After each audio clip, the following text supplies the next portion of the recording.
I just received the news that Mark is dead, and this time, time itself did not slow down. Time refused to move at all, like a blade held against the skin but never completing the cut. I am 67 years old. I spent a lifetime believing I was becoming a man of refinement, of intelligence, of cultivated standards, of earned status. A man who understood the world with precision and reason.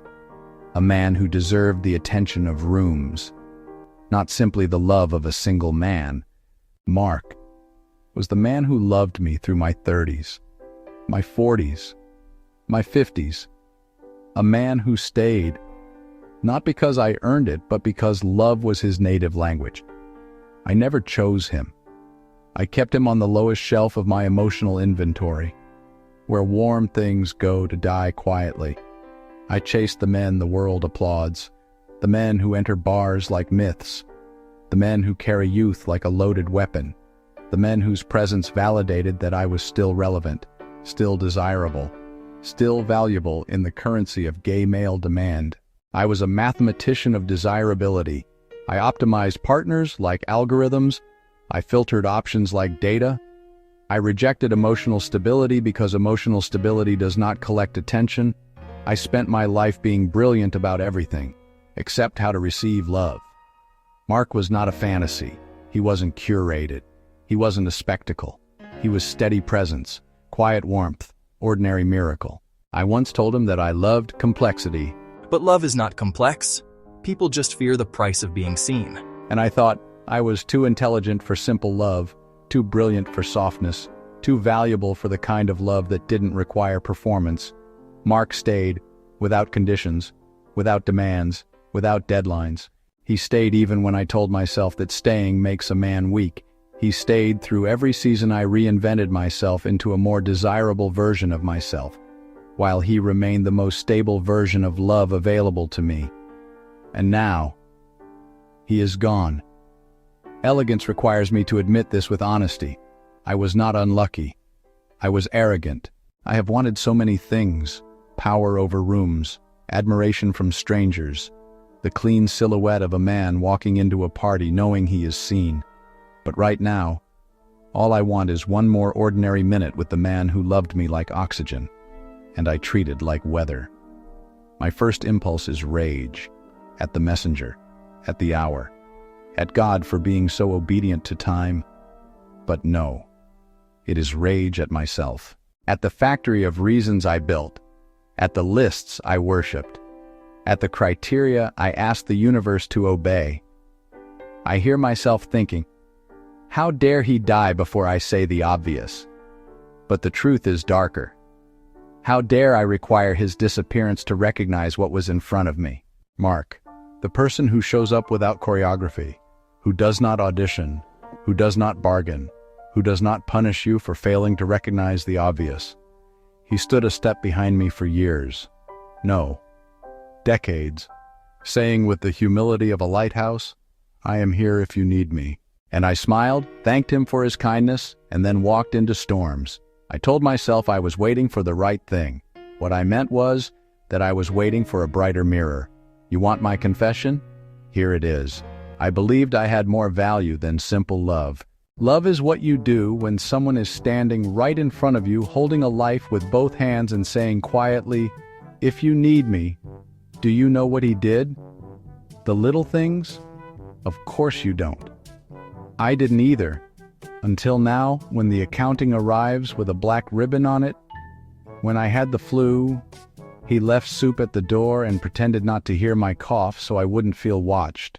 When my father died, he sent a single line. I'm at the corner if you want me to walk you home. When my birthday arrived, he texted at 6:04 a.m., the time I once told him I like to wake up because the city is bleached and honest then. When I got a promotion, he didn't post a story or tag a triumph. He showed up with a coffee and a silence that said, tell me how it actually feels. He tried to love me out loud once, more than once. He said it plainly, not the cinematic version, not with violin strings or rooftop declarations. He said, I love you. And I turned it into a dissertation question. What do you mean by love? As if precision would save me from deciding. After a few rejections, he learned my ego's diet. He stopped presenting courses I would refuse and left me fruit on the windowsill. He loved me like weather, steady, indifferent to my moods, returning whether or not I deserved it.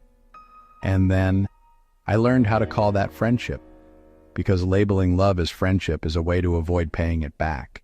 Mark checked no boxes, except one. He would have stayed. Now, I sit in a house full of objects, awards, tailored clothes, good wines, and memories of rooms clapping for me. But nothing in this house remembers my body with tenderness. Nothing here wants me when I am sick. Nothing here holds me when the night feels like a punishment. Mark held all those things inside him for years, waiting for me to stop performing identity long enough to receive love.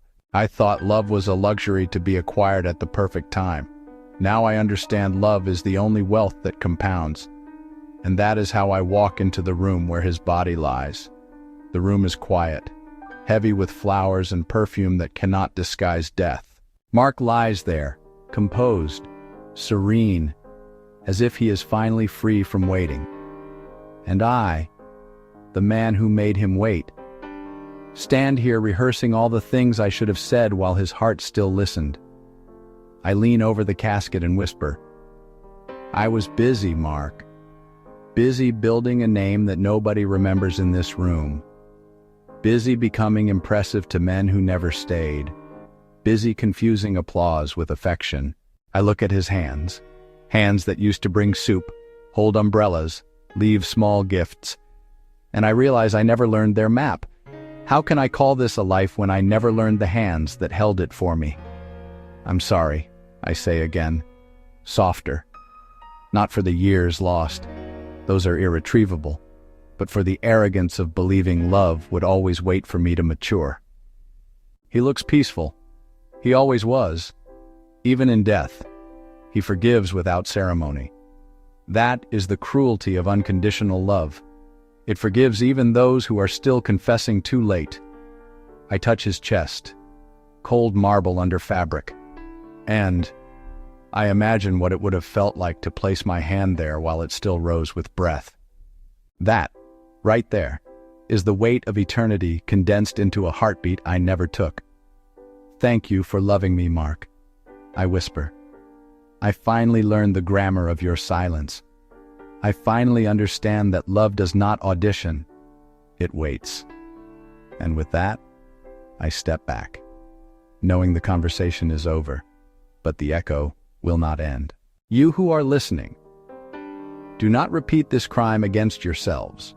Choose the one who shows up, not the one who excites your ego. Choose the one who waits, not the one who demands admiration. Choose the one who stays, not the one who makes you feel valuable only when others are watching. I will live the remainder of my life knowing that I did not lose love by accident. I ignored love consciously. Mark deserved to be chosen. I will not redeem the past. I cannot. Redemption belongs to fiction. All I can do now is carry his name like a candle into every future moment where love tries again. When it knocks, I will answer. When it offers warmth, I will not refuse it for the sake of appearing strong. When the next winter arrives, and it always does, I will not choose coldness. I will choose the scarf. I will choose the man who stays. And I will honor Mark by never worshiping illusion again.